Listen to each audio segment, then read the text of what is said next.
Aujourd'hui, c'est un jour de célébration. Célébration de l'Éternel. On vient magnifier l'Éternel pour ce qu'il a fait durant ce challenge, pour ce qu'il nous a enseigné, pour ce qu'il nous a permis de comprendre, pour ce qu'il a agi dans notre couple. Pourquoi est-ce qu'on le célèbre aujourd'hui?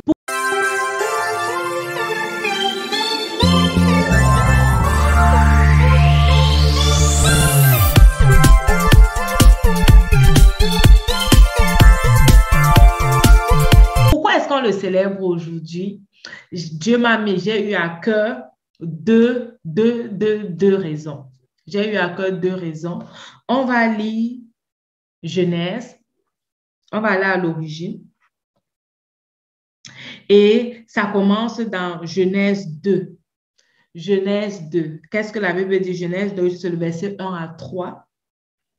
Ainsi furent achevés les cieux et la terre et toutes leurs armées. Dieu acheva au septième jour son œuvre qu'il avait faite et il se reposa au septième jour. De toute son œuvre qu'il avait faite, Dieu bénit le septième jour et il le sanctifia. Parce qu'en ce jour, il se reposa de toute son œuvre qu'il avait créée en le faisant. En la faisant, ok? Dieu aime le septième jour. Dieu bénit le septième jour. Nous sommes au septième jour. C'est un jour de repos. Et Dieu a toujours prescrit le repos, le jour du sabbat. Le peuple d'Israël, il devait travailler tout le temps, tous les jours, mais il devait avoir un jour où il devait faire la pause et il devait se focaliser sur Dieu, où il devait faire la pause et honorer Dieu en ce jour. Et c'est ça le septième jour. Le septième jour, c'est vraiment le moment où tu fais une pause pour donner la gloire à Dieu. La gloire à Dieu pour ce qu'il est, la gloire à Dieu pour ce qu'il a fait et pour ce qu'il va faire. C'est vraiment un jour où tu te décides de te focaliser sur Dieu. Je ne te parle pas ici, ça tombe bien, c'est dimanche. OK? Et pour plusieurs chrétiens, le dimanche, c'est le septième jour. Mais je ne te parle pas du jour, je ne te parle pas du lundi, du dimanche, je te parle du septième ou d'un jour de repos. Donc, tu fais vraiment en fonction de tes heures de travail, en fonction de ton programme, Dieu a besoin que tu aies un jour pour lui. Tu dois établir cette alliance avec Dieu. Tu dois établir cela dans ta maison. Établir que ça, c'est mon jour avec Dieu.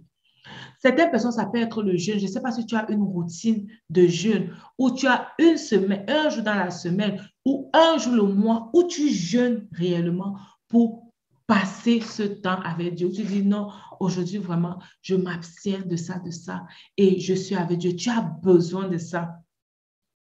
Tu as besoin de ça. Tu as besoin d'un jour vraiment où tu célèbres l'Éternel, où tu viens vers Dieu. Ce n'est pas toujours parce que tu as un problème. Il y a beaucoup de gens qui font qu'on jeûne quand on a un problème. On jeûne quand on est malade, on veut être guéri. On jeûne quand on a un sujet. Mais quand ça commence à devenir une alliance avec Dieu, tu vas voir que il y a même parfois, tu n'auras pas de sujet, mais tu vas t'abstenir et venir dans la présence de Dieu. OK? Et tu vas réellement te ressourcer dans la présence de Dieu. Donc, je veux t'encourager à avoir un jour de célébration, que ce soit le mois, que ce soit tous les 3 mois, que ce soit la semaine, tu dois avoir un jour de célébration. Et pendant ce jour, c'est le jour vraiment où tu viens exprimer la gratitude à Dieu pour ta famille, exprimer la gratitude pour ton mari. Quand tu commences à prier et exprimer la gratitude à Dieu, ce n'est pas que mon mari, tu connais son nom, tu appelles son nom, tu appelles le nom de tel enfant, le nom de tel enfant, le nom de tel, en fonction de la grâce que Dieu t'a donnée. Tu appelles sur toi-même la grâce de Dieu dans ta maison. Tu sanctifies en fait. On dit honorer le septième jour pour le sanctifier. Tu sanctifies réellement ces moments dans la présence de Dieu. C'est très, très, très, très, très important. Ça, c'est quelque chose que tu dois sortir de ce challenge avec. Et j'ai regardé aussi un peu le chiffre, le 7, ce que ça représente un peu dans la Bible est ce que les gens disent en fait. Et on dit que le 7, c'est le nombre de la perfection et de la complétude. Tu vois un peu, non? À la fois physique et spirituelle. Il tire une grande partie de sa signification du fait qu'il est directement lié à la création de toutes choses par Dieu. Tu vois, on dit le 7e jour, Dieu s'est reposé. Donc, c'est la perfection. Dieu est à la perfection. Et quand tu penses au 7, c'est vraiment la perfection. On a parlé aussi du 7e commandement. Et ça entre également dans la perfection, dans le plan de Dieu. Le 7e commandement, c'est quoi? Tu ne commettras point d'adultère. Tu ne commettras point d'adultère. Et c'est valable pour toi, pour ta vie de couple. C'est valable pour ta relation avec ton mari. Pas d'adultère. Tu dois être une femme qui ferme ses jambes, qui ferme ses jambes et qui les ouvre seulement pour son mari. Ton mari doit être tu dois être la source d'eau privée de ton mari. Ça ne se négocie pas. Ça ne se négocie pas. C'est ça aussi ta perfection dans ton couple. S'il y a eu les égarements, tu demandes pardon à Dieu et tu vas sur une nouvelle alliance. Ce qui est bien avec Dieu, c'est qu'il ne nous condamne pas. Il condamne le péché. Et quand tu as péché et tu reviens vers lui, il te pardonne. Et il te restaure, il te libère. Donc, c'est vraiment la perfection. Tu dois savoir que Dieu est parfait. Ton couple doit être accompli à Dieu. Ton couple doit être béni en Dieu. Ton couple doit être réellement une source de bénédiction pour l'autre où Dieu se réjouit. Quand Dieu se réjouit de ta sexualité, parce que quand Dieu voit que c'est parfait, quand Dieu parle de perfection entre l'homme et la femme, c'est pas seulement que vous allez travailler ensemble et tout ça, mais il y a également cette activité sexuelle qui entre dans la perfection de ta relation avec ton mari. Donc, c'est réellement aussi cultiver un rythme d'activité sexuelle dans son couple. OK? Vraiment être là pour le mari. Être là pour le mari. Tu dois célébrer Dieu aussi avec ton corps. Ton corps doit célébrer Dieu et ton corps reste pur. Et quand tu n'es pas encore marié, tu t'abstiens, s'il te plaît. Tu t'abstiens parce que ton corps, c'est le temple du Saint-Esprit. Ton corps, c'est sanctifié. Quand on parle du lieu très saint dans la Bible, c'était un lieu où n'importe qui n'entrait pas. Le principal sacrificateur avait le droit d'entrer dans ce lieu. Et le principal sacrificateur de ton couple, c'est ton mari. Le principal sacrificateur de ta matrice, c'est ton mari ou ton futur mari. Et tant qu'il n'est pas établi comme ton mari, il n'entre pas. Il n'entre pas. Et Dieu se glorifie, Dieu prend plaisir à ces moments que vous passez ensemble. Donc, le 7e jour, tu dois avoir réellement un jour où tu laisses Dieu devant. En fait, tu dois avoir un jour. Ça peut être une alliance que tu bâtis avec Dieu. Tu peux dire que tous les 7 jours, tu peux dire que tous les 7 jours, tu peux dire que tous les lundis, tous les mardis, tous les mercredis, tous les dimanches, qu'il vente, pleuve ou neige, c'est mon jour où je viens m'asseoir dans ta présence et je te dis, oui, je suis là, parle-moi. Je te contemple, je te célèbre, je t'admire. Et ce que je voulais nous lire, c'est 2 Corinthiens. On a déjà lu ça jusqu'à. Ouais! Philippiens 4, 6. La personne qui n'a pas retenu, c'est la personne qui n'a pas. Tu dois retenir le verset 6. Philippiens 4, 6. Et aujourd'hui, pendant que je lisais, j'ai continué et j'ai vu que, waouh, le verset 7, waouh, waouh, waouh, comment je n'avais pas vu ça jusqu'ici?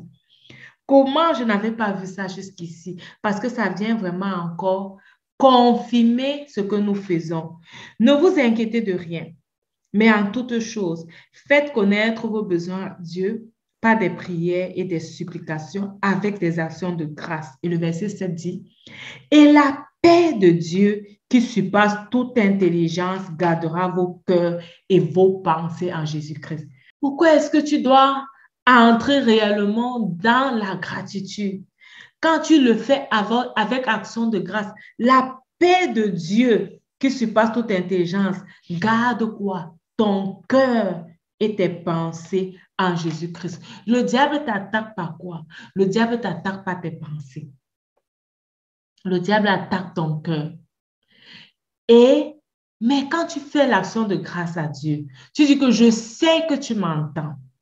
Je te dis merci parce que tu m'entends lorsque je t'appelle et lorsque je te parle. Et tu lui dis encore que je sais que parce que tu m'entends, tu me réponds. Je sais que parce que je suis ton enfant, tu as les plans de bonheur pour moi et non de malheur. Ça veut dire que je te dis merci parce que la décision là qui va venir, c'est une décision qui est pour mon bonheur et non pour mon malheur. C'est une décision qui concourt à mon bien. Waouh! Quand le diable avait pour dire que, mais ton sujet de prière là, ça dure déjà. Hein? C'est que, mais ça dure parce que Dieu est en train de préparer quelque chose de bien pour moi. Parce que son plan concourt à mon bonheur et non à mon malheur. Et pour ça, je te bénis même encore, Seigneur. Parce que je sais que ça dure, mais tu es assis sur le trône. Et tant que tu es assis sur le trône, tout va bien. Tant que tu es assis sur le trône, tout va bien. Et c'est ça, en fait, que la gratitude. Tu ne peux pas entrer dans la présence de Dieu sans la gratitude. Ne sois plus comme les gens qui viennent prier quand il y a le problème. Et quand ça ne va pas, on tourne sa vie, on monte dans des sangs, on fait sa vie. Non. Si tu n'as rien à dire, reste dans la gratitude. S'il n'y a pas le feu, reste dans la gratitude. Bénis Dieu pour ce qu'il fait. Célèbre-le pour ce qu'il fait. Danse, rejouis-toi. Ne dis pas que, comme on dit que comment ça va. Tu dis que ça ne va pas bien quand ça ne va pas bien, mais quand ça va, tu dis quand ça va comme d'habitude. Non, Dieu est là et je suis contente. Je me réjouis. Je me réjouis dans le Seigneur, tout va bien. Quand tu sais le faire, quand tout va bien, même quand ça n'ira pas bien, tu auras déjà amassé en toi cette capacité de le dire et tu vas continuer à le dire dans la gratitude. Bénis Dieu. Donc, ça, c'est vraiment ce que j'avais à cœur pour aujourd'hui. J'espère que tu as compris, en fait, l'importance du 7e jour, l'importance d'avoir un temps où tu laisses tout et tu bénis Dieu, où tu t'approches seulement de Dieu. Je prie réellement que Dieu te donne de trouver ton rythme, trouver ta façon, ce qui va aller avec toi. Si c'est une fois tous les 2 semaines, si c'est une fois tous les 1 semaine, si c'est une fois par mois, 3 fois par mois, une fois tous les 3 mois, le plus important, c'est que tu aies du temps où tu viens devant Dieu et tu le sanctifies. Tu viens devant Dieu, tu le célèbres. Ça va au-delà d'aller à l'église, s'il vous plaît. Ça va vraiment au-delà d'aller à l'église. C'est réellement le toi à toi. Toi et toi avec Dieu.